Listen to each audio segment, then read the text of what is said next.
Matthew 9. Jesus stepped into a boat, crossed over, and came to his own town. Some men brought to him a paralytic, lying on a mat. When Jesus saw their faith, he said to the paralytic, "Take heart, son, your sins are forgiven." At this, some of the teachers of the law said to themselves, "This fellow is blaspheming." Knowing their thoughts, Jesus said, Why do you entertain evil thoughts in your hearts? Which is easier, to say, "Your sins are forgiven," or to say, "Get up and walk"? But so that you may know that the Son of Man has authority on earth to forgive sins. Then he said to the paralytic, Get up, take your mat, and go home. And the man got up and went home. When the crowd saw this, they were filled with awe, and they praised God, who had given such authority to men.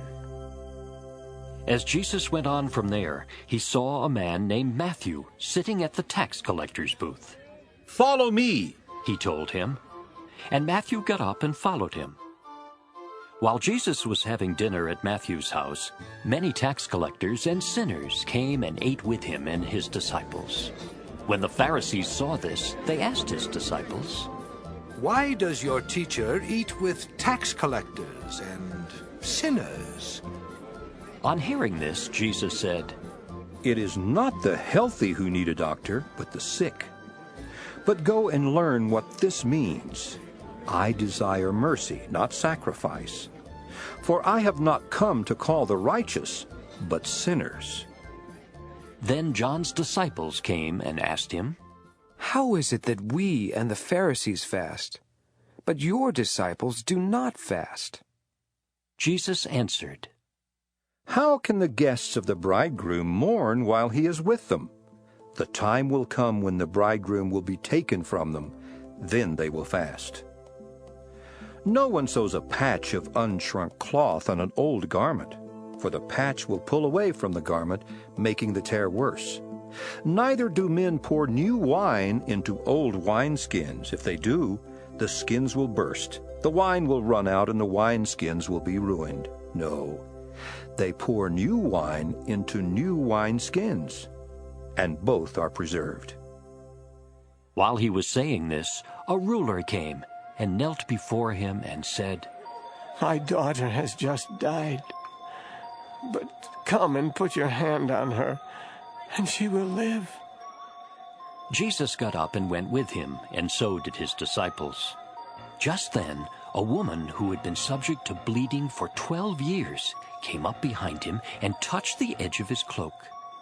She said to herself, "If I only touch his cloak, I will be healed." Jesus turned and saw her. "Take heart, daughter," he said, "your faith has healed you." and the woman was healed from that moment. When Jesus entered the ruler's house and saw the flute players and the noisy crowd, he said, "Go away! The girl is not dead, but asleep." But they laughed at him. After the crowd had been put outside, he went in and took the girl by the hand, and she got up. News of this spread through all the region. As Jesus went on from there, 2 blind men followed him, calling out, "Have mercy on us, Son of David!" When he had gone indoors, the blind men came to him, and he asked them, "Do you believe that I am able to do this?" "Yes, Lord," they replied. Then he touched their eyes and said, "According to your faith will it be done to you." and their sight was restored. Jesus warned them sternly, "See that no one knows about this." but they went out and spread the news about him all over that region. While they were going out, a man who was demon-possessed and could not talk was brought to Jesus. And when the demon was driven out, the man who had been mute spoke. The crowd was amazed and said, "Nothing like this has ever been seen in Israel." But the Pharisees said, It is by the prince of demons that he drives out demons." Jesus went through all the towns and villages, teaching in their synagogues, preaching the good news of the kingdom, and healing every disease and sickness. When he saw the crowds, he had compassion on them, because they were harassed and helpless, like sheep without a shepherd.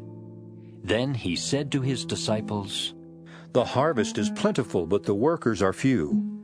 Ask the Lord of the harvest, therefore, to send out workers into his harvest field.